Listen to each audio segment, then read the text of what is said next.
si on regarde bien à l'écran, et c'est pour ça qu'on vous a fait une loupe hein, sur le numéro 46. Il y a encore le drapeau rouge. Hein.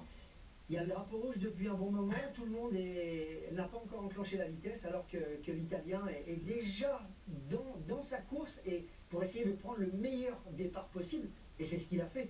Il a fait un départ absolument remarquable. Il a été agressif comme il le faut à chaque fois et suffisamment dans les virages techniques pour entamer sa remontée. Mais c'est ce qu'on dit, c'est une bête de course. De toute façon, aussi 350 Grands Prix, vous avez vu le nombre de podiums, c'est incroyable.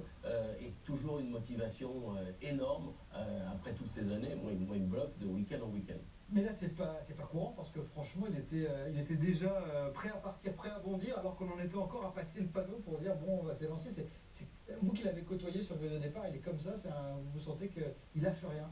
Il lâche jamais rien, tout le monde le sait, tous les jours de course.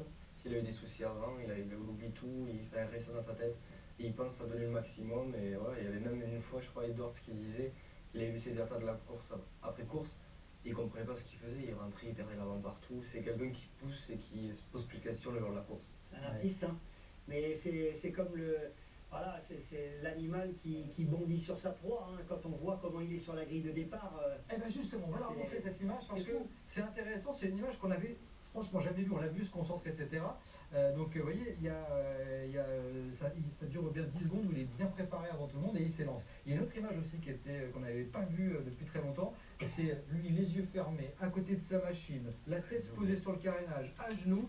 Ça, c'était une image absolument extraordinaire. Le réalisateur est resté vraiment longtemps sur cette image où il était vraiment complètement dans sa bulle. Ouais, très concentré.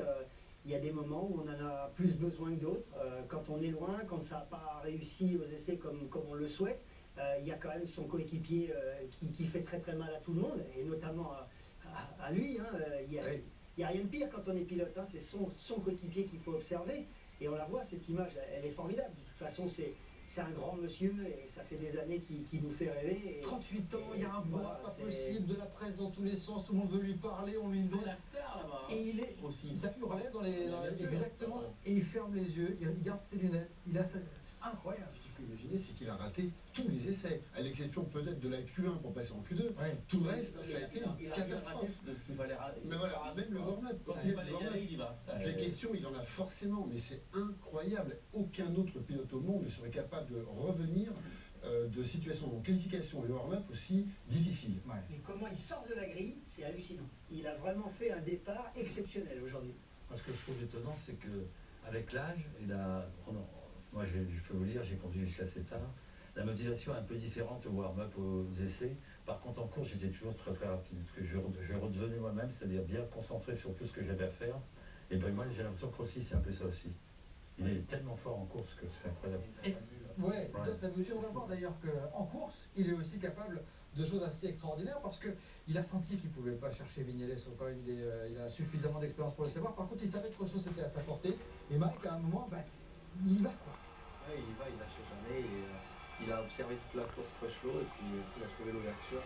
Et voilà, c'est quelqu'un qui observe, qui analyse, c'est un métronome, et course après course, tour après tour, il lâche jamais. Il se remplace bien pour ne pas être trop doublé. Il va essayer pour accélérer. Ce qui est très intéressant sur cette image, c'est que c'est très rare de voir Valentino Rossi avoir une moto aussi qui bouge autant. Et c'est vrai qu'en essai, il s'arrête, il essaye, il trouve, il cherche. Mais en course, après il va faire avec. Et là, il le démontre, parce qu'elle bouge à l'accélération, au freinage, on sent qu'on est en difficulté sur ce tracé. Il se force, hein, Sébastien, dans ces cas-là. Non, mais de toute façon, c'est dans les fins de course où il est vraiment très très fort. Il y avait des choix pneumatiques différents entre les pilotes. Et puis il faut quand même savoir que tous les jours, Valentino Rossi affûte ces sens-là. Le range, c'est tous les jours, c'est pas 2-3 fois par semaine. Ils se font des courses, ils se doublent à l'intérieur, à l'extérieur.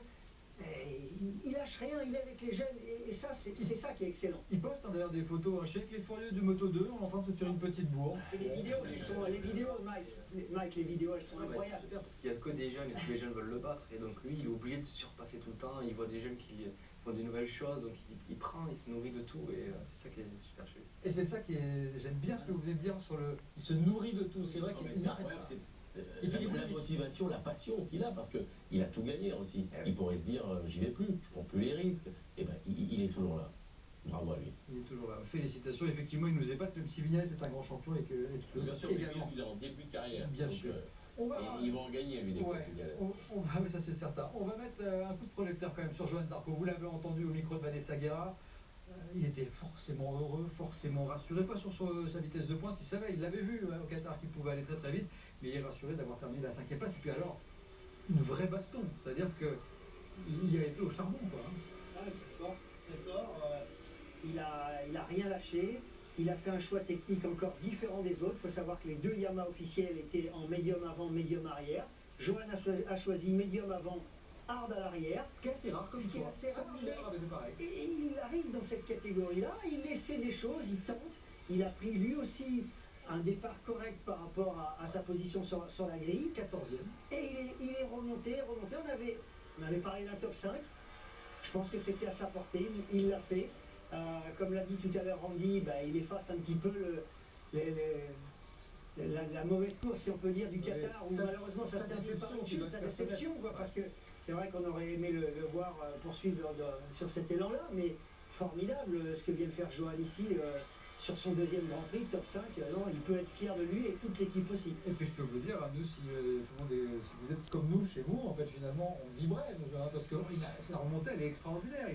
Il s'est battu.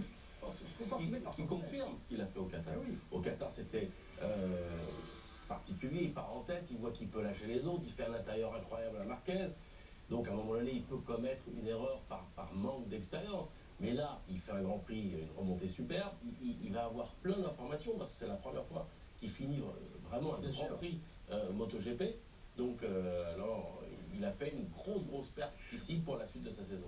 Ouais. Autre chose assez extraordinaire, c'est que effectivement, il avait tenté un coup sur la première course. Il a été déçu, mais à la fois satisfait de se rassurer. Mais Mike, vous nous disiez quelque chose de très juste un peu plus tôt dans la journée, en disant voilà, on suit Johan, c'est important pour la moto. Il fait des choses assez épatantes. Comment vous l'avez trouvé là sur ce Grand Prix? Très bien, il concrétise son premier Grand Prix. Et puis je pense que pour lui, c'était vraiment très important de le finir celui-là. Prendre des informations pour les prochaines courses. Et là, il s'est peut-être un peu moins lâché qu'au premier Grand Prix, mais cette course, ça va lui apporter énormément pour le futur, tout ce qui est gérer l'électronique et tout. Oui, il attaquait, il jouait, il glissait. Franchement, l'accélération, il levait la roue, il se replaçait, c'était impressionnant. Elle était vivante, sa machine. Oh là là, très vivante. En fait, c'est vrai, parce que déjà qu'il a vraiment attaqué pour revenir à la 5e, jusqu'à la 5e, 4e place. Ensuite, il a tout fait pour essayer de se débarrasser de Bautista. Il a compris que ça ne passerait pas. Et là, effectivement, il s'est un peu retenu parce qu'il avait besoin de ce résultat. C'est le métier, 2 titres de champion du monde. Il a gagné en Argentine. Il sait que c'est une piste difficile et donc il a assuré, entre guillemets, assuré à 300. Et l'équipe peut être doublement heureuse aujourd'hui parce que Jonas Folger termine juste derrière Johan, vraiment pas grand-chose. Et ils ont fait un super boulot, ces 2 pilotes. Ça vient du Moto 2. Alors quand on disait oui, la Moto 2, est-ce que c'est un bon tremplin pour la MotoGP? Ça prouve aujourd'hui que oui. En tout cas, pour la bagarre, c'en est un. Exactement. Quand ça frotte, et il y a l'expérience de la Moto 2. Je suis d'accord.